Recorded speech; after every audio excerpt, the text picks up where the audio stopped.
দেওয়া হবে এখানে কিছু আস্তা রসুন দিয়ে দিব। আস্তা রসুনগুলো দেওয়ার কারণ কী হবে, এই রসুনগুলোর যে একটা ফ্লেভার এটা মাংসের মধ্যে ছড়িয়ে পড়বে এবং এই রসুনগুলো খাইতে খুবই মজা হয়। এই যে এখন হাঁসটা অনেকটা কষানো হয়ে গেছে। এই যে হাঁসের লেগ পিস দেখছেন, লেগ পিসটা একদম স্পেশাল একটা লেগ পিস আছে। আরেকটা লেগ পিস হচ্ছে এই যে ভিতরে আছে আর কি, এটা হচ্ছে একটু দুর্বল।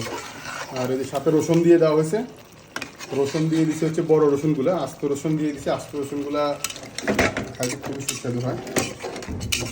মাংস রান্না প্রায় শেষের দিকে। দেখেন মাংসের কালারটা কত সুন্দর কালার চলে এসছে মাংসের। একদম দেশি হাঁস, এটা দেশি হাঁস, এই জন্য হাঁসটা বেশি বড় হয় না। আপনার রান্নাটা আসলে খুব সুন্দর হচ্ছে, কালারটা অনেক সুন্দর চলে এসছে। এখন টেস্টটা কীরকম হয় এটা রান্নার পরে ইনশাল্লাহ বলা যাবে আর কি। ঠিক আছে, ওকে, ইনশাল্লাহ রান্না প্রায় শেষের দিকে, দেখো পরে খাওয়ার সময়। এই হচ্ছে হাঁসের লেগ পিস। ঠিক আছে, আগে লেগ পিস দিয়ে খাওয়া শুরু করি, দেখা যাক কীরকম হচ্ছে। একটু ঝোল নিয়ে নিই। বিসমিল্লাহ।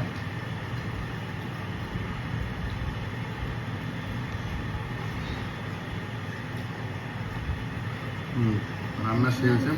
মশলা কম দিয়ে রান্না করা হয়েছে, কারণ বেশি মশলা খেলে এখন হচ্ছে কি গলায় গলায় গ্যাস্ট্রিকের সমস্যা দেখা দেবে, এই জন্য মশলা কম নেওয়া হয়েছে।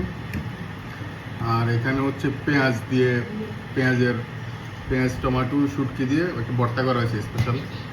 এটা ভর্তাটা খাই দেখাও কীরকম হচ্ছে। সাথে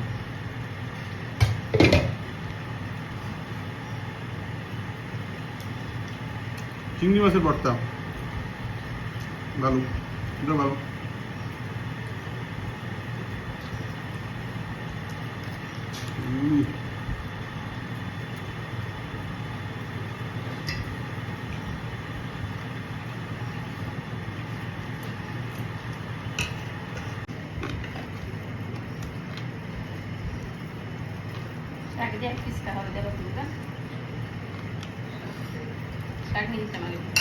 সমস্যা আমি দেখতে